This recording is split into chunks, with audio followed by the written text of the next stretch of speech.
اعوذ باللہ من الشیطان الرجیم بسم اللہ الرحمن الرحیم یا ایہا الذین آمنوا لا تلہکم اموالکم ولا اولادکم عن ذکر اللہ صدق اللہ العظیم صدق رسولہ النبی الکریم ان اللہ وملائکتہ یصلون علی النبی یا ایہا الذین آمنوا صلوا علیہ وسلموا تسلیما اللہم صل علی سیدنا و مولانا محمد معدن الجود والکرم وآلہ وصحبہ وبارک وسلم۔ تمام تعریفیں اللہ تعالیٰ جل مجدہ الکریم کے لیے، ہر قسم کے درود و سلام نبی رحمت صلی اللہ علیہ وسلم کی ذات والا صفات کے لیے۔ حمد و صلاۃ کے بعد دین اسلام کا مزاج یہ ہے کہ دین اعتدال والا ہے، معتدل ہے۔ حکم ہمیں یہ دیا گیا ہے ہم کسی جگہ بھی غیر معتدل نہ ہوں، توازن کو برقرار رکھیں۔ دنیاوی چیزیں بہت ساری اللہ تعالیٰ نے ہمیں استعمال کرنے کی اجازت عطا فرمائی ہے۔ پہننے کے لیے لباس، کہ کوئی شخص مالدار ہے تو اچھا لباس پہنے، کوئی عرض نہیں۔ کھانے کے لیے اگر اس کے پاس حلال اور جائز پیسے ہیں تو اچھی سی اچھی غذا کھائے، منع نہیں۔ اگر اس کے پاس بالکل اچھے اور صاف ستھرے ذرائع سے پیسے آئے ہیں تو وہ بڑا مکان بنا لے، کوئی عرض نہیں۔ لیکن ان ساری چیزوں کے ساتھ ساتھ اس کو روکا اس بات سے گیا ہے کہ تو نے دنیا دار نہیں ہونا۔ دنیا دار پیسہ کمانے والے کو نہیں کہتے، دنیا دار پیسے سے پیار کرنے والے کو کہتے ہیں۔ دنیا دار جائز طریقے سے پیسہ کمانے والے کو نہیں کہتے، دنیا دار حرام ذریعے سے مال اکٹھا کرنے والے کو کہتے ہیں۔ دنیا دار صرف وہ نہیں ہوتا جو کسی دکان پہ بیٹھا ہے اور دکان پہ بیٹھ کے وہ کمائی کر رہا ہے تو اسے کہیں گے کہ وہ دنیا دار ہے، اور مولوی صاحب مسجد میں نماز پڑھا رہے ہیں تو وہ دیندار ہے۔ ایسا نہیں ہے، بہت سارے مولوی دنیا دار ہوتے ہیں، دیندار نہیں ہوتے۔ اگر میں نے کسی بچے کو قرآن شریف پڑھایا ہے سویرے تو میرا دل کرتا ہے وہ ایک سوٹ میرے لیے لے آئے تو میں دنیا دار ہوں، میں تھوڑی دیندار ہوں۔ اگر میں آپ کو یہاں تقریر سنا رہا ہوں اور میرا دل کرتا ہے کہ آپ 100 روپیہ میرے اوپر پھینکنے لگے تو میں دنیا دار ہوں، میں دیندار تو نہ رہا۔ ہم لوگوں نے یہ تصور بنا لیا ہے شاید جو آدمی مسجد آ گیا ہے، داڑھی رکھ لی ہے اور وہ نماز 5 وقت پڑھ لیتا ہے، وہ ہو گیا دیندار، مسجد سے نکل کے جو مرضی کرتا پھرے۔ اور جو آدمی دکان پہ بیٹھا ہے وہ دنیا دار ہے۔ ایسی بات نہیں ہے، تشریح یاد رکھیں۔ دنیا دار وہ ہے جو دنیا کے پیچھے لگ کے اللہ رسول سے غافل ہو جائے، اور وہ دنیا دار زیادہ برا نہیں، وہ دنیا دار زیادہ برا نہیں جو دکان پہ بیٹھا ہے صبح سے شام تک پیسے کما رہا ہے، وہ بہت بڑا دنیا دار ہے جو دین کا لبادہ اوڑھ کے دنیا اکٹھی کر رہا ہے، وہ ظالم آدمی ہے، سب سے بڑا دھوکے باز ہے، لبادہ مذہب کا اڑا ہوا ہے۔ میرے نبی پاک علیہ الصلوۃ والسلام نے فرمایا جس نے دین اس لیے سیکھا کہ دنیا کمائے گا، جنت کی خوشبو بندہ بھی جنت سے 500 سال دور ہوگا، 500 سال، یعنی ابھی اسے 500 سال وہ سفر کرے گا تو جائے گا، 500 سال دور ہوگا ابھی وہ۔ فرمایا اتنی دور بندہ ہوگا تو جنت کی خوشبو اسے پہلے آنے لگے گی، لیکن جس بندے نے دین اس لیے سیکھا کہ وہ اس سے دنیا اکٹھی کرے گا، اسے تو اللہ جنت کی خوشبو بھی عطا نہیں کرے گا، خوشبو بھی نہیں دے گا جنت کی۔ تو یاد رکھیں دنیا داری بہت سارے نقصانات کی جڑ ہے۔ پیسے کی طلب اور پیسے کا پیار، الہاکم التکاثر حتی زرتم المقابر، اللہ فرماتے ہیں تم اتنے دنیا داری کے پیچھے لگے کہ بالآخر قبر تک پہنچ گئے پر تم نے دنیا داری نہیں چھوڑی. دنیا داری، دنیا میں محو ہو جانا، خدا کو بھول جانا، ہر وقت 2 کے 4 4 کے 8 کرنے کے چکر میں رہنا اور غفلت والی زندگی گزارنا، غفلت والی زندگی گزارنا. نماز پڑھتے ہوئے بھی دنیا کی پلاننگ کرنا، نماز پڑھتے ہوئے بھی، نعت سناتے ہوئے بھی پیسوں کی طرف توجہ رکھنا، لوگوں کی جیبوں پہ کو نکلا ہے کہ نہیں نکلا، دائیں بائیں دیکھنا. یہ بہت بڑی دنیا داری ہے، یہ سب سے خطرناک دنیا داری. میرے نبی پاک صلی اللہ علیہ وسلم نے فرمایا دنیا کی حب الدنیا رأست من کل خطیہ. فرمایا دنیا کی محبت ہر گناہ کی، ہر برائی کی جڑ ہے. جب تجھے پیسے سے پیار ہو جاتا ہے، جب تجھے الفت ہوتی ہے مال سے، پھر تو ہر گناہ کرتا ہے. دھوکہ دیتے ہیں لوگ، فراڈ کرتے ہیں، جھوٹ بولتے ہیں، قتل کرتے ہیں. دنیا داری کی وجہ سے لوگ بڑا کچھ کر جاتے ہیں. تو پھر اصل چیز کیا ہوئی؟ دولت کی محبت. میرے نبی پاک صلی اللہ تعالی علیہ وسلم نے دنیا میں رہ کے نکاح کیا. حضور علیہ السلام کے گھر میں ازواج آئیں، حضور نے گھر بنایا. نبی پاک صلی اللہ علیہ وسلم کے پاس بڑے پیسے آئے. ہمارے زمانے میں درویش وہ ہے جو بھوکا ہو. حالانکہ درویش بھوکے کو نہیں کہتے، درویش اس کو کہتے ہیں جس کے پاس کروڑوں روپیہ ہو پر اسے پیسے سے پیار کوئی نہ ہو، اس کو درویش کہتے ہیں. دنیا داری اتنی عام ہو گئی ہے ہر حلقے میں. مالدار کا یہ حال ہے کہ کروڑوں روپے ہیں پر اس کو سکون نہیں، وہ بیچارہ ہر وقت ٹینشن میں ہے کہ یہ بڑھ کیوں نہیں رہے. یہاں تک لوگ کہتے ہیں لوگ پیسوں سے پیسہ کماتے ہیں، ہم نے کیا کمایا آج تک. وہ الجھاؤ اتنا خطرناک ہو گیا، اتنا خطرناک. لوگ آ کے پیر صاحب سے کہتے ہیں دعا کریں کام چل جائے. تو اللہ کے بندے کے پاس آ کے اس چیز کا سوال کر رہا ہے جو اللہ نے کافر کو بھی دی ہوئی ہے، جو بغیر کلمہ پڑھنے کے اللہ نے کافر کو دے دی ہے، وہ تو بیعت کر کے مرید ہو کے وظیفہ پڑھ کے حاصل کرنا چاہتا ہے. پتہ حضور نے مثال کیا دی ہے؟ مثال میرے محبوب کی اگر آپ مثال کو سمجھیں تو کمال ہو جائے. نبی پاک صلی اللہ علیہ وسلم حضرت جابر بن عبداللہ رضی اللہ تعالیٰ عنہ کے گھر سے نکلے تو ایک بکری کا بچہ مرا ہوا پڑا تھا. ایک ذبح ہوتا ہے، ایک مر جاتا ہے. مرا ہوا پڑا تھا بکری کا بچہ روڑی کے ڈھیر پہ. حضور نے صحابہ کے دلوں میں نقش کرا دی بات. بکری بچہ مرا پڑا تھا تو حضور وہاں رک گئے. رک کے میرے محبوب پاک صلی اللہ علیہ وسلم نے فرمایا میرے غلاموں بتاؤ تو صحیح، ادھر آؤ بھائی، ٹھہر جا، تو بھی آ، تو بھی آ، تو بھی آ. صحابہ کو بلا لیا. کہاں؟ بکری کا بچہ کیا ہوا تھا؟ اس کو مر گیا تھا. بکری کا بچہ مر گیا. حضور نے بلایا، کھڑا کیا، فرمایا یہ بتاؤ اس مرے ہوئے بکری کے بچے کی جو اس کا مالک تھا اس کی نظر میں کیا قدر ہے، کیا قیمت ہے اس کی نظر میں؟ یہاں روڑی کے ڈیر پہ پھر سمجھیے بات کو، مثال کو سمجھیے. نبی پاک صلی اللہ علیہ وسلم نے فرمایا یہ مرا ہوا پڑا ہے، یہ مرا ہوا پڑا ہے بکری کا بچہ، یہ تمہارے سامنے ہے، بتاؤ اس کا جو مالک تھا اس کی نظر میں اس کی کیا قدر ہے؟ عرض کی یا رسول اللہ صلی اللہ علیہ وسلم کوئی قدر ہوتی تو بیچارہ روڑی کے ڈھیر پہ ہوتا. کوئی قدر نہیں، صفر ہے. کیا انداز ہے، کیا تشبیہ ہے، کیا سمجھانے کا. محبوب سمجھایا نہیں کرتے تھے، بات پلا دیا کرتے تھے، نقش ہو جاتی تھی دلوں میں. نقش کر دی میرے محبوب نے، بات سمجھائی تو نقش کر دی. فرمایا میرے غلاموں یہ اس کی کوئی قیمت نہیں تھی تو تب روڑی کے ڈھیر پہ پھینک دیا نا اسے مالک نے. فرمایا اگر اللہ کی نظر میں دنیا کے مال کی اتنی بھی قیمت ہوتی جتنی مرے ہوئے بچے کے مالک کی اس کی نظر میں قدر ہے، اتنی بھی قیمت ہوتی. اور پھر بات آگے بڑھائی، فرمایا یہ تو پھر بکری کا بچہ ہے نا. اگر اللہ کی نظر میں دنیا کے مال کی قدر اور قیمت مچھر کے پر کے برابر بھی ہوتی تو خدا کبھی کافر کو ایک گھونٹ پانی کا بھی نہ دیتا کہ تو مجھے مانتا نہیں اور میں تجھے دنیا دوں، میں تجھے دوں.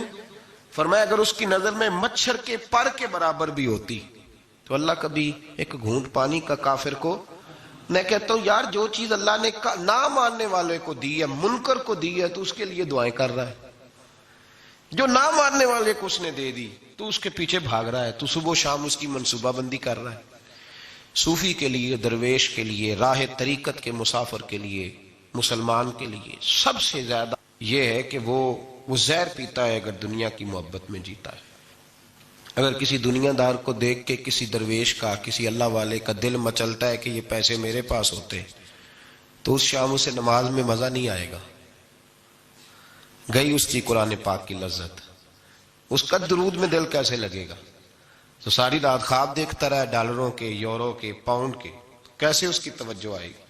اس کو کیا پتا مکے کی لذت کیا ہے، مدینے کا پیار کیا ہے؟ اس کو یہ کیفیات نصیب ہی نہیں ہو سکتی. امام غزالی رحمت اللہ علیہ سے کسی نے کہا تو حضور یہ بتائیں کہ بندہ طریقت کا مسافر کب بنتا ہے؟ مسافر کب بنتا ہے طریقت کا؟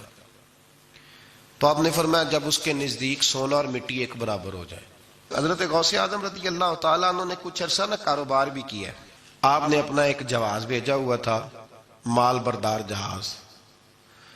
آپ درس دے رہے تھے، بیان کر رہے تھے، کسی کو ابھی خبر مل جائے آ کے کہ تمہارا 10 لاکھ روپیہ ضائع ہو گیا ہے، محفل میں بیٹھے گا کہ بھاگ جائے گا، دوڑے گا، کہے گا جلدی جلدی کرو، پیسے میرے ضائع ہو گئے. حضور غوث اعظم رضی اللہ تعالیٰ عنہ کے کان میں آ کے کہا حضور وہ جو آپ کا مال بردار جہاز تھا نا، وہ دریا کے اندر آ رہا تھا تو ڈوب گیا سارا، بڑا افسوس ہے. تو آپ فرمانے لگے چپ کر جا، اتنی ضروری بات تھی جو تقریر کے دوران ہی تو نے آ کے بتا دی ہے. ڈوب گیا تو ڈوب جائے، کوئی عرض نہیں، چھوڑ. یہ لفظ آپ نے کہے تو وہ بندہ بیٹھ گیا ڈر کے. ایک اور آیا بھاگا بھاگا پیچھے سے، کہنے لگا حضور مبارک ہو، مبارک ہو، مبارک ہو. کیا ہوا؟ کہنے لگا حضور وہ جو آپ کا مال بردار جہاز دریا میں ڈوب گیا تھا نا، وہ واپس اوپر آ گیا ہے. آپ فرمانے لگے چپ کر جا، کوئی اتنی ضروری بات تھی جو دوران تقریر ہی تو نے مجھے سنا دی ہے؟ چپ کر جا، کوئی ضروری بات تھی، چھوڑ. آ گیا، چلا گیا، دنیا کا مال تھا. مجھے خبر دینی ہو تو یہ دینا کہ میرا رب راضی ہو گیا ہے، مجھے خبر دینی ہو تو یہ دینا کہ میرے رسول کی طرف سے پیغام آیا ہے، یہ خبر دینا کہ آج کسی نے کہا ہے کہ تجھے وہاں یاد. یہ کون سی خبریں ہیں؟ دنیا داری کے معاملات. مبارک ہو جی، مبارک. کس بات کی؟ تیری کمیٹی نکل آئی ہے. بڑی مبارک ہے بھئی، حد ہو گئی. کیسی مبارک؟ کس طرح کی مبارک؟ حضرت ابو الحسن خرقانی بہت بڑے درویش تھے. محمود غزنوی مرید تھا. محمود غزنوی بادشاہ وقت اور بو علی سینا جیسے سائنسدان آپ کے مرید تھے. ایک دن سر میں خارش ہونے لگی تو خادم کو بلایا، خادم کو. کہنے لگا یار دیکھنا کہ جمعے تو نہیں پڑ گئی میرے سر میں. اس نے کہا حضور آپ اس طرح کریں، ذرا کرتے کے بٹن کھولنے پیچھے کریں تو میں نا ایک تیل ہے اس کو رگڑتا ہوں، سنا ہے وہ تیل سر میں ڈالیں تو جمعے جو ہوتی ہیں نا باہر نکل آتی ہیں. وہ بٹن پیچھے کیا ہوا ہے، وہ خادم تیل لگا رہا ہے اور تلاش کر رہا ہے کہ جوں مل جائے. بن سور کے بیٹھتے ہیں لوگ، ایسا نہ ہو کہ کسی کو پتہ چل جائے، بلکہ ریڈی میڈ تیاری کر کے آتے ہیں لوگ، بڑی زبردست. حضرت ابو الحسن خرقانی رحمت اللہ تعالی علیہ تو پہلے دن جو خادم تھا وہ جمعے تلاش کر رہا ہے، تو پہلے دن محمود غزنوی ملنے آ گیا. بادشاہ سومناتھ کے مندر نہیں فتح ہوتے تھے، بڑے اس نے حملے کیے ہندوؤں پہ، پر وہ مندر نہیں فتح ہوتے. اس سے کسی نے کہا جا کسی درویش سے دعا کرا کے آ. وہ حضرت ابو الحسن خرقانی کے پاس دعا کرانے آیا. پہلے دن باہر شور ہونے لگا، اچانک آ گیا، شور ہونے لگا. آپ نے کوئی توجہ، خادم کرنے لگا حضور باہر پتہ نہیں کیا شور ہے. فرمایا چھوڑ یار، میرے سر میں خارش بڑی ہو رہی ہے، شور بعد میں دیکھیں گے، جوں دیکھ کوئی ملتی ہے کہ نہیں، ادھر دیکھ. تھوڑی دیر گزری تو محمود غزنوی دروازے پہ آ گیا. جب وہ دروازے پہ آیا نا تو حضرت کا تو سر جھکا ہوا تھا، خادم دیکھ رہا، اس نے دیکھا تو کہنے لگا او ہو حضور یہ دیکھیں کیا ہو گیا. فرمانے لگے کیا ہوا ہے؟ لگا حضور بادشاہ آپ کے دروازے پہ آ گیا. فرمانے لگے چھوڑ یار، میں سمجھا تھا کوئی جو تیرے ہاتھ لگ گئی ہے، بادشاہ آ گیا تو کیا ہوا؟ میں نے کہا جو مل گئی ہے کوئی جو مجھے ستا رہی تھی. بادشاہ آیا تو آنے دو، بادشاہ آیا تو آنے دو. اللہ اکبر. اس نے کہا حضور آپ کو کوئی فرق نہیں پڑتا؟ آپ کو کوئی فرق نہیں پڑا اس کے آنے سے. آپ فرمانے لگے میں اسے کیا سمجھتا ہوں, میں رسول اللہ کے دروازے کا فقیر ہوں, اور میرے محمد کے فقیر ہی دنیا کے سب سے بڑے بادشاہ ہوتے. فکر دیکھیں بزرگوں نے جو ہمیں سوچ دی, وہ سوچ سمجھے. وہ کہنے لگے ہمارے نزدیک جوں کا قابو آنا بادشاہ کے آنے سے زیادہ بڑا معاملہ ہے. جوں کا ہاتھ لگنا بادشاہ کے آنے سے یہ زیادہ بڑا معاملہ ہے. یہ انوکھی بات ہے, بادشاہ تو آتے جاتے رہتے ہیں. یہاں لوگ گنواتے ہیں, کہتے ہیں فلانا وزیر بھی میرے آستانے پہ آتا ہے. میں نے کہا نہیں, وہ وزیر آتا نہیں, وہ تو آپ کا پیر آتا ہے جو آپ اتنے پیار سے بتا رہے ہیں. وہ وزیر تھوڑی آتا ہے, تو پیر آتا ہے. دنیا داری زندگی میں اتنی زیادہ دنیا داری ہے لوگوں میں, اتنی زیادہ. لوگ دین داری بھی دنیا داری کے رنگ میں کرتے ہیں. وہ کام جو خالص ہونا چاہیے تھا وہ بھی لوگ اب دنیا داری کے رنگ میں کرنے لگے. کہیں ان جگہوں پہ لوگ جا کے اپنا پیسہ خرچ کرتے ہیں جہاں رش زیادہ ہو, وہاں جا کے پیسے دیں گے, ذرا اعلان لمبا چوڑا ہوگا. آپ بڑا اشتہار پہ نام لکھ دیں بڑے چودھری صاحب کا, وہ راضی ہو جائیں گے. وہ خالص دینداری جس میں کوئی شائبہ نہیں ہونا چاہیے تھا دنیا کا, وہ بھی اب لوگ اس رنگ میں. اور یاد رکھیں میرا رب بڑا سخت امتحان لیتا ہے دنیا دار کا. جب بندہ دنیا داری کے پیچھے بھاگتا ہے تو اللہ اس کے لیے رستے بناتا جاتا ہے. کہتا چل لے, کتنے پیسے لے گا. وہ جہاں ہاتھ رکھتا ہے نا اس کو دولت ملتی جاتی ہے, دیتا جاتا ہے. پتہ اسے تب چلتا ہے جب اللہ اس سے دعا کی لذت چھین لیتا ہے. پتہ اسے تب چلتا ہے جب دنیا رہ جاتی ہے. دنیا ظلم کی حد نہیں, زیادتی کی حد نہیں کہ تو رب کریم کا قرآن پڑھ رہا تھا اتنی دیر تو نے پڑھا جتنی دیر ویلوں کی بارش ہوتی رہی. یہ تو سمجھا ہی نہیں تجھے کتنی بڑی سزا ملی ہے. تو نے سوچا ہی نہیں یہ کہ تو نعت پڑھ رہا تھا اور اتنی دیر تیری زبان پہ رہی جب تک پیسوں کی بارش ہوتی رہی. تو سمجھا ہی نہیں کہ تو صرف اس مرید سے راضی ہے جو نوٹ لے کے آتا ہے. نیک ہے یا نہیں ہے, یہ تیرے لیے سزا نہیں کہ جس دن گاہک زیادہ آئے تو نے نماز ہی چھوڑ دی. یہ سزا نہیں تیرے لیے, تو سمجھا ہی نہیں اس بات کو. اللہ سزا دیتا ہے. تو نے اولاد مانگی, رب کریم نے دے دی. اگر تو پلٹ کے نہیں آیا تو پھر وہ اولاد تیرے لیے آزمائش ہے. تو سمجھا ہی نہیں کہ تجھے اللہ پاک نے کس قدر آزما. اور دنیا دار دین کے معاملے میں بھی, عبادت کے معاملے میں بھی, ریاضت کے معاملے بھی, انفاق فی سبیل اللہ, ہر معاملے میں دنیا داری, ہر معاملے میں دنیا داری. چھوڑ دیں اس کو, کچھ دیر کے لیے نکلا کریں, کچھ دعائیں خالص مانگیں جن میں خدا مانگے, اللہ مانگے, اللہ کا رسول مانگے. دنیا داری چھوڑ دیں کچھ دیر کے لیے. ایک صحابی ہیں, بخاری شریف صحیح سند کی حدیث ہے, کلمہ پڑھا, کچھ دنوں کے بعد مال غنیمت آیا. نبی پاک صلی اللہ علیہ وسلم مال تقسیم کر رہے تھے تو میرے حبیب نے اس صحابی کو بھی دیا, فرمایا یہ رکھ لے. اس کو پیسے دیے حضور نے. اس نے پیسے ہاتھ میں پکڑے اور محبوب پاک صلی اللہ علیہ وسلم کا چہرہ دیکھ رہا ہے. پتہ کیا لفظ اس کی زبان پہ آئے, کہنے لگے یا رسول اللہ میں نے اس لیے کلمہ تو نہیں پڑھا تھا, میں پیسے لوں گا. حالانکہ تالیف قلب حصہ اسلام کا, جو بندہ نیا کلمہ پڑھتا تھا اس کو کچھ نہ کچھ دیا جاتا تھا چونکہ اس کی برادری چھوڑ جاتی. کہنے لگے حضور اس لیے تو کلمہ نہیں پڑھا تھا کہ پیسے آئیں گے. نبی پاک نے فرمایا کس لیے پڑھا تھا؟ کہا یا رسول اللہ میں نے تو اس لیے پڑھا تھا کہ آپ مجھے جہاد میں لے جائیں گے اور میں آپ کے نام پر اپنی جان قربان کر دوں گا. میں نے کچھ لینے کے لیے نہیں, جان دینے کے لیے کلمہ پڑھا تھا. تو حضور میرے لیے مہربانی فرمائیں, مجھے آپ یہ دنیا داری ہی دنیا داری, مال ہی مال. حضرت میاں شیر محمد شرف پوری رحمت اللہ علیہ کی وہ بات میرے دل کو چھو جاتی ہے. ایک آپ سے شخص آ کے کہنے لگا حضور میں پہلے غریب تھا فلاں جگہ میں نے. ہاں یہ بات بالکل درست ہے کہ شیخ جو کامل ہوتا ہے وہ دعا کرتا ہے اللہ کی بارگاہ میں, یا اللہ یہ میرے پاس آیا تو اسے کوئی کمی بھی نہ رہے, کوئی بھی نہ رہے. یہ تو اس کی اپنی درویشی ہے نا کہ وہ یہ بات کہے, تو اپنا رنگ ہے اس کا. میاں صاحب کے پاس آیا تو آ کے کہنے لگا حضور میں فلانے آدمی کا مرید ہوا ہوں, ایک کارخانہ تھا اب 4 ہو گئے. تو آپ فرمانے لگے تیرا تو بیڑا گرک ہو گیا, چاہیے تھا تیرا ایک بھی چھڑاتے, تجھے اللہ اللہ پہ لگاتے, تجھے اور بھسا دیا دنیا میں. یہ کون سی تُو نے درویشی اختیار کی, اور کارخانے بڑھ گئے تیرے. حضرت عیسیٰ علیہ السلام کے پاس ایک شخص آیا تو اس نے آ کے کہا میں نے آپ کے ساتھ رہنا ہے. حضور میں نے آپ کے ساتھ رہنا ہے. آپ فرمانے لگے دنیا دار بن کے رہو گے کہ دیندار؟ کہنے لگا جی میں دیندار بن کے رہوں گا. فرمانے لگے دنیا کی طلب نہ کرنا ورنہ میری صحبت میں نہیں رہ سکو. حضرت عیسیٰ علیہ السلام نے شادی نہیں کی، مکان ہی نہیں بنایا، ایک تکیہ، ایک پیالہ، ایک کمبل، جہاں رات ہوتی وہیں سو جاتے. ایک دن ایک شخص کو دیکھا کہ وہ نا ڈھلان بنی ہوئی تھی، پتھر کی پہاڑ تھوڑی سی ڈھلان بنی ہوئی تھی تو نیچے لیٹا ہوا ہے. آپ نے کمبل بھی صدقہ کر دیا. کہنے لگے آج کے بعد جہاں ڈھلان بنے گی وہاں سو جائیں گے، کمبل کی ضرورت ہی کوئی نہیں. کچھ دنوں کے بعد ایک شخص کو دیکھا کہ وہ اپنے ہاتھ کا تکیہ بنا کے سویا ہوا ہے، تکیہ بھی خیرات کر دیا. کہنے لگے اس کے بغیر بھی گزارا ہو سکتا ہے. کچھ دنوں کے بعد دیکھا کہ ایک آدمی چلو میں پانی پی رہا ہے، پیالہ بھی اللہ کے راستے میں دے دیا. کہنے لگے چل جائے گا کام اس کے بغیر. پر میں دنیا دار بن کے نہ آنا. کہنے لگا نہیں صاحب میں دیندار بن کے آؤں گا. جناب عیسیٰ علیہ السلام نے رکھ لیا.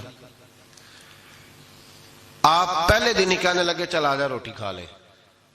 3 روٹیاں منگائیں، اس کو ساتھ بٹھایا. فرمانے لگے میں تو ایک کھاؤں گا، تو کتنی کھائے گا؟ کہنے لگا جی میں بھی ایک ہی کھاؤں گا. ایک روٹی اس نے کھا لی، ایک آپ نے کھا لی. تیسری روٹی چھوڑ کے جناب عیسیٰ علیہ السلام دریا کنارے وضو کرنے چلے گئے. واپس آئے تو روٹی کوئی نہیں تھی. اللہ کے نبی تھے، جان گئے. رب کریم کا بندہ بھی جان جاتا ہے. اقبال کہتے ہیں اولیاء کیا ہیں جواسی سلول قلوب. کہتے ہیں رب کے ولی کو ٹٹولا نہ کر، وہ تو دلوں کے حال بھی جانتا ہے. انہیں ٹٹولا نہ کر، غبار آلود سمجھ کر حکارت سے نہ دیکھ ان کو. انہی کی ٹھوکروں سے سلطنت بنتی بگڑتی ہے. اور اقبال کہتے ہیں نہ تیگ و تیر میں نہ لشکر و سپاہ میں، نہ تیگ و تیر میں نہ لشکر و سپاہ میں. کہتے ہیں نہ تلوار میں نہ تیر میں نہ لشکر میں نہ فوجوں میں، نہ تیگ و تیر میں نہ لشکر و سپاہ میں ہے جو بات مرد کلندر کی بارگاہ میں ہے. جو بات مرد کلندر کی بارگاہ میں. تیسری روٹی کدھر ہے؟ کہنے لگا حضور مجھے نہیں پتا. فرمانے لگے تجھے پتا ہے پر تو بتا نہیں رہا. کہنے لگا مجھے تیسری روٹی کا پتا. حضرت عیسیٰ علیہ السلام ایک ہرنی جا رہی تھی، اس کے ساتھ 2 بچے تھے. آپ نے ایک بچہ پکڑا، اس کو ذبح کیا، لکڑی جلائی، اس کو بھونا، اس کو بھی کھلایا، خود بھی کھایا، ہڈیاں جمع کر دیں. جب وہ ہڈیاں اس پہلو کو ذرا سمجھیے گا، جب کھا بیٹھے ہڈیاں جمع، وہ ہرنی بھی کھڑی ہے، دوسرا بچہ بھی کھڑا ہے. ایک بچہ کا ذبح کر کے کھا لیا، دوسرا کھڑا ہے. جب پیٹ بھر لیے وہ بھی ڈکار لینے لگا سامنے، تو حضرت عیسیٰ علیہ السلام ہڈیوں سے کہنے لگے چلو اٹھ جاؤ اللہ کے حکم سے. ہرنی کا بچہ پھر سے زندہ ہو گیا. وہ چلا گیا، ماں اس کو ساتھ لے کے روانہ. آپ فرمانے لگے دیکھ اللہ نے مجھے معجزہ دیا ہے، ہم نے کھا بھی لیا ہے اور بچہ چلا بھی گیا ہے، ہمارے پیٹ میں ہے بھی، اور اب تو بتا دے روٹی کس نے کھائی ہے. کہنے لگا جی مجھے نہیں پتا، نہیں پتا مجھے. حضرت عیسیٰ علیہ السلام اس کو ساتھ لے کے بڑھے تو دریا کے اوپر، پانی کے اوپر پیدل چلنے لگے. دریا پار کر گئے. فرمانے لگے تو پانی پہ چلتا رہا ہے، سارا پانی کراس کر گیا ہے تو ڈوبا نہیں، اب بتا دے روٹی کس کے پاس ہے. کہنے لگا نہیں پتا مجھے پتا. اللہ اکبر. وہ کیا خوب لفظ کہہ گئے سجادہ نشین حضرت پیر میر علی شاہ صاحب رحمت اللہ علیہ. بے قدرہ کچھ قدر نہ جاتی، کھیتی خوب تسلی ہو، اے دنیا دار پجاری زردے کتےاں دے گل ٹلی ہو. سارا دریا اتنا بڑا دیکھتے ہیں لوگ جو آتے ہیں نا درویشوں کے پاس، بڑے رنگ دیکھتے ہیں پر بدلتے نہیں. رنگ بڑے دیکھتے ہیں پر اپنے آپ کو تبدیل، او بانج فقیروں کسے نہیں مارے آئے ہوئی چور اندر دا ہو. دیکھتے بڑا کچھ ہے، بدلتے نہیں. نہ بدلا. حضرت عیسیٰ کہنے لگے منوا کے میں بھی چھوڑوں گا، تو مانے گا. آپ نے نا ریت کٹھی کی، ریت 3 حصوں میں ریت جمع کر لی اور پھر اس پر کچھ پڑھ کے پھونکا تو وہ سونا بن گئی. 3 ڈھیریاں تھی ریت کی، پھونکا تو سونا بن گئی. آپ فرمانے لگے یہ سونا تیرا، ایک ڈھیری تیری، ایک میری، اور تیسری اس کی جس نے تیسری روٹی کھائی ہے. کہنا جی میں ہی کھا دی، میں نہیں کھائی. یہ تیسرا اس کا حصہ جس نے تیسری، کہنے لگا میں نہیں کھائی ہے، مان گیا۔ ذرا بات کو سمجھیں، پانی پہ پیدل چلا ہے پر مانا دنیا دار ہے نا، مانا نہیں۔ ہرنی کا بچہ زندہ ہوتا دیکھا ہے پر مانا دنیا قابو آنے لگی ہے تو مان گیا ہے، کہنے لگا جی میں نہیں کھائی ہے۔ فرمایا او بھلے مانس، تجھے کہا تھا دنیا داری نہ کرنا، تجھے جناب عیسیٰ کی صحبت ملے گی، پر تو ایک روٹی پہ رہ گیا یار۔ کہاں دنیا دار پجاری زردے کتیاں دے گل ٹلی ہوں، کہاں رہ گیا تو؟ حضرت میاں محمد بخش صاحب رحمت اللہ تعالیٰ علیہ کو ایک شخص لے گیا ٹانگے پہ بٹھا کے، ٹانگے پہ۔ غلام رسول مہر صاحب نے لکھا ہے کہ وہ ٹانگے پہ بٹھا کے لے گیا اور لے جا کے نا تو میاں صاحب جی حضور یہ زمین بھی میری ہے، یہ بھی میری ہے، وہ بھی میری ہے، یہ بھی میری ہے، بڑی اس نے تفصیل سنائی۔ تو میاں صاحب فرمانے لگے بس کر یار، میں بڑی دیر سے سن رہا ہوں کہ تیرا بڑا کچھ ہے، بس کر۔ کہنے لگا حضور نہیں، یہ بھی تو میں نے تھوڑی دکھائی ہے، اور بھی میرے پاس بڑا کچھ ہے۔ تو آپ فرمانے لگے یہ بتا تجھ سے پہلے کس کے پاس تھا؟ چپ کر گیا۔ فرمایا اس سے پہلے کس کے پاس تھا؟ چپ کر گیا۔ کیا خوب فرمایا، کیا درویشوں کا کہنے کا انداز ہے، کیا خوب رنگ ہے، اور تشبیہ کس طرح کی اعلیٰ دیتے ہیں۔ دانش مندہ دا کم ناہی دل دنیا نہ لانا، اس ووٹی کئی خامند کیتے جو کیتا سو کھانا، اس ووٹی کئی خامند کیتے جو کیتا۔ یہ دکان میری ہے تو پہلے کس کی تھی؟ اس سے پہلے کس کی تھی؟ یہ گاڑی میری ہے تو اس سے پہلے کس کی تھی صاحب؟ یہ کسی نہ کسی کی تھی، اور تیرے بعد بھی کسی نہ کسی کی ہو جائے گی۔ اس ووٹی کئی خامند کیتے جو کیتا سو۔ حضرت عیسیٰ کہنے لگے تو نے ایک پیغمبر کی صحبت ضائع کر دی صرف دنیا داری کے لیے؟ فرمانے لگے میں نے کیا کرنا ہے سونا، تو تینوں کے تینوں ڈیریاں تو ہی رکھ لے، تیری ہیں، پر تو نے زیادتی کی، تو نے قیمت نہیں ڈالی ہماری صحبت کی۔ آپ اٹھ کے چلے گئے۔ صحرا کا علاقہ تھا، وہ شخص وہیں بیٹھا تھا، ابھی سمیٹ ہی رہا تھا کہ دو ڈاکو آ گئے، تلواریں پکڑی ہوئی ہیں۔ کہنے لگے چل دوڑ جا، سونا مارا ہے، تو کدھر سے آ گیا؟ منت کی، کہنے لگا چلو مہربانی کرو، 3 حصوں میں ہے، 2 لے لو، ایک تو مجھے دے دو، ایک تو دے دو۔ منت کرنے لگا، وہ مان گئے، کہنے لگے چلو ٹھیک ہے۔ دوستی کر لی، نام پتہ پوچھ لیا، گفتگو ہونے لگی، تھوڑی دیر بیٹھے تو ایک دوسرے سے فرینک ہو گئے، بے تکلفی شروع ہوئی۔ تو کہنے لگے بھوک بڑی لگی ہے، روٹی تو لاؤ۔ ایک کو بھیجا، ڈاکوؤں میں سے ایک کو بھیجا کھانا لینے، وہ کھانا لینے چلا گیا۔ اب یہ دونوں پیچھے رہ گئے، ایک وہ روٹی کھانے والا اور ایک ڈاکو۔ تو آپس میں کہنے لگے یار یہ تیرا پوچھتا ہے وہ روٹی کھانے والا، تیرے اس کے ساتھ کیا تعلق ہے؟ کچھ بھی نہیں، ڈاکو سجن ہے۔ کہنے لگے ایسے ہی اتنا سونا اسے دے رہے ہو، آتا ہے تو دونوں پکڑ کے مار دیتے ہیں اس کو، اور سونا دونوں آدھا آدھا بانٹتے ہیں۔ بالکل ٹھیک ہے، میرا کون سا چچا کا بیٹا ہے، چھوڑو، ویسے اس دور میں چچا کے بیٹے بھی پکڑ ہی لیتے ہیں اگر کبھی مسئلہ بن جائے تو۔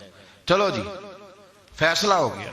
اب وہ جو گیا وہ بھی تو دنیا دار تھا نا، اس نے کھانا خریدا تو اس نے کہا میرا کون سا ان سے یہ رہنا ہے، اس نے روٹی میں زہر ڈال دیا۔ اس نے کہا میں ان کو ماروں گا اور سارے سونے پہ قبضہ کروں گا۔ حب الدنیا راست من کل خطیہ، ہر برائی کی جڑ ہے۔ وہ کھانا لے کے آیا، ابھی اس نے رکھا ہی تھا، دونوں نے حملہ کر دیا، پکڑا اور مار ڈالا۔ وہ مر گیا۔ اب یہ مزے سے بیٹھ کے روٹی کھانے لگے، سیر ہو کے پیٹ بھر کے روٹی کھائی۔ چند لمحے گزرے تو دھڑام سے روح پرواز کر گئی۔ حضرت عیسیٰ 1 گھنٹے کے بعد گزرے، 3 لاشیں پڑی ہیں اور سونا ویسے کا ویسا پڑا۔ ایس ووٹی کئی خامن کیتے جو کیتا سو کھانا، سونا ویسے کا ویسے پڑا ہے۔ جناب عیسیٰ علیہ السلام کھڑے ہو کے اپنے حواریوں سے کہنے لگے اس کو کہا تھا تو صحبت حاصل کر، دنیا داری سے بچ، لیکن اس نے دنیا داری کو فوقیت دی، ایک پیغمبر کی صحبت کو فوقیت۔ آج نقصان یہ ہوا ہے کہ خود مرا ہے اور 2 لاشیں اور بھی اس نے ساتھ کٹھی کر لی۔ دنیا داری سے بچ جائیں، اس سے بچیں، ضرورت کی حاصل کریں، ضرورت سے زیادہ نہیں۔ ضرور محنت کریں، جد و جہد، حلال روزی کمائیں اللہ کے رستے میں دینے کے لیے، غریبوں کی مدد کرنے کے لیے ضرور کریں، لیکن اس کو مشن نہ بنائیں، یہ مشن نہیں۔ اگر آپ نے صبح سے لے کے شام تک 3 گھنٹے وقت گزارا ہے تو پھر آپ کا 2 گھنٹے اگر دنیا میں گزرے تو 1 گھنٹہ دین میں گزرنا چاہیے نا، ورنہ آپ کا دن ضائع ہو گیا ہے۔ کم از کم تیسرا حصہ تو دین کو دو۔ ہمارے بزرگوں نے ضمناً دنیا داری رکھی، ضمناً کہتے تھے ہم تو اتنی روزی کماتے ہیں کہ کمر سیدھی ہو سکے۔ ایک تو میرے عزیز یہ یاد رکھیں کہ اپنے ہمہ وقت زندگی کو، دنیا کو ٹائم نہ دیں، دنیا کو اتنا ٹائم دیں جتنی کہ اس کے لیے حضرت علی المرتضیٰ رضی اللہ تعالیٰ عنہ کا ایک فرمان یاد رکھیں۔ آپ فرمایا کرتے تھے میں دنیا کے لیے اتنی محنت کرتا ہوں جتنا میں نے دنیا میں رہنا ہے، اور آخرت کے لیے اتنی محنت کرتا ہوں جتنا میں نے آخرت میں۔ جو آدمی 500 سال پہلے فوت ہو گیا تھا وہ کہاں ہے؟ ابھی قبر میں۔ زندگی کتنی گزار کے گیا؟ 60 سال 70 سال۔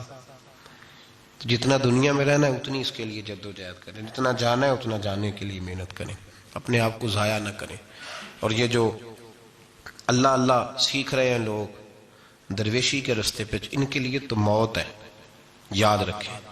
جتنا زیادہ دنیا کی طرف جائیں گے اتنا، دیکھیں نا، اللہ تعالیٰ شراکت کو تو پسند فرماتا ہی نہیں۔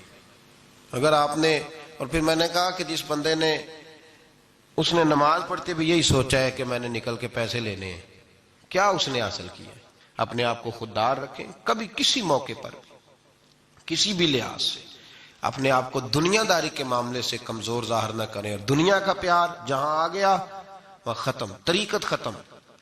اگر آپ کی جد و جہد، اور یاد رکھ لیں آپ روحانی طور پہ مریں گے جس دن توجہ دنیا کی طرف کر لیں گے، اللہ اللہ کی لذت ضائع ہو جائے گی۔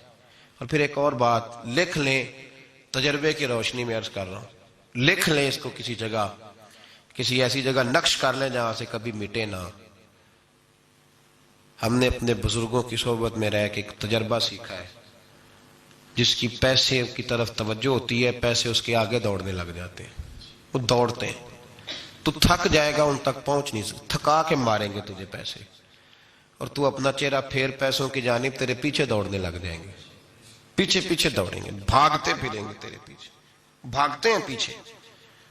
لوگ کہتے ہیں نہیں رہنے دو، ضرورت نہیں۔ دنیا کا مزاج ہے، جو دنیا کے پیچھے بھاگتا ہے اس کے آگے بھاگتی ہے، اور جو منہ موڑ لیتا ہے اس کے پیچھے لگ۔ درویشی اختیار کرنے کا ارادہ تو کریں، ہم پروگرام ہی نہیں بناتے، ہمارا ارادہ ہی نہیں بنتا، ارادہ تو کریں۔ اور بھائی جس دن ارادہ ہو جاتا ہے اسی دن اللہ نوازنا شروع کر دیتا ہے، جس دن ارادہ ہوتا ہے اسی دن اللہ کہتا ہے چل کھول گیا، وَيَرْزُقُهُ مِنْ حَيْثُ لَا يَحْتَسِبُ، اب تجھے وہاں سے دینا ہے جہاں سے تیرا کبھی گمان بھی نہیں گیا ہوگا۔ اس لیے میرے بھائی توجہ اللہ کی طرف، خبردار یہ دنیا داری جتنی اس کی ضرورت ہے اس کو اتنا کرو۔ میرے نبی پاک نے زہد اختیار فرمایا ہے، زہد، دنیا داری۔ پیسے بڑے اچھے ہوتے تو سب سے زیادہ میرے مصطفیٰ کی تجوری میں ہوتے، سب سے زیادہ۔ اگر آپ توجہ دنیا داری کی طرف کریں گے تو حالات خراب ہو جائیں گے، توجہ رب رسول کی طرف رکھیں، بڑی جلدی بہتری ہو۔ محمود غزنوی نے نا ہیرے بکھیر دیے، خزانوں کے منہ کھول دیے، کہنے لگا جو جس پہ ہاتھ رکھے گا شے اسی کی ہو جائے گی۔ کھول گئے دروازے، جو لوگ دوڑے، پتہ تھا بادشاہ کے پاس کیا کیا ہے، یوں سمجھ لیں کسی نے پجاروں پہ ہاتھ رکھ دیا، کسی نے جا کے تو وہ جو ہاں بندے ہوئے تھے بڑے بڑے جانور استبل میں، اس نے کہا حویلی گھوڑوں سمیت میری، کسی نے کسی شے پہ، کسی پہ کسی شے پہ، دوڑنے لگے، جس پہ جو ہاتھ رکھے اسی کی۔ ایاز بڑا سیانہ تھا، پیچھے سے اٹھا دھیما دھیما آ کے تو محمود غزنوی کے کندھے پہ ہاتھ رکھ دیا۔ اس نے کہا تجھے کوئی شے نہیں چاہیے؟ کہا بادشاہ تو وعدے پہ قائم رہے، تو نے کہا تھا جو جس پہ ہاتھ رکھے گا اسی کا ہو جائے گا، تو مجھے جو شے چاہیے تھی میں نے ہاتھ رکھ دیا ہے، اب تو بتا وعدے پہ قائم ہے کہ نہیں؟ تو محمود نے اٹھ کے سینے سے لگایا، ماتھا چوما، کہا یاز بات ختم ہو گئی، دنیا داروں کی، مال داروں کا، ہر شے جس نے جو مانگی اس کی، پر ایاز محمود تیرا ہی رہے گا، محمود تیرا ہی رہے گا، محمود تیرا ہی رہے گا۔ نہ وہ غزنوی میں تڑپ رہی، نہ وہ خم ہے زلف ایاز میں، نہ وہ حسن میں رہی شوخیاں، نہ وہ عشق میں رہی گرمیاں، کہا یہ تیرا ہی رہے گا۔ او بھائی ایاز ہمیشہ فائدے میں رہا، ہمیشہ اس کے لب ہلتے تھے تو محمود ہر شے نچھاور کر دیتا تھا۔ کیوں ایک پجاروں کے پیچھے بھاگتے ہو؟ وہ چابی کیوں نہیں لیتے جس سے سارے خزانے کھل جاتے ہیں؟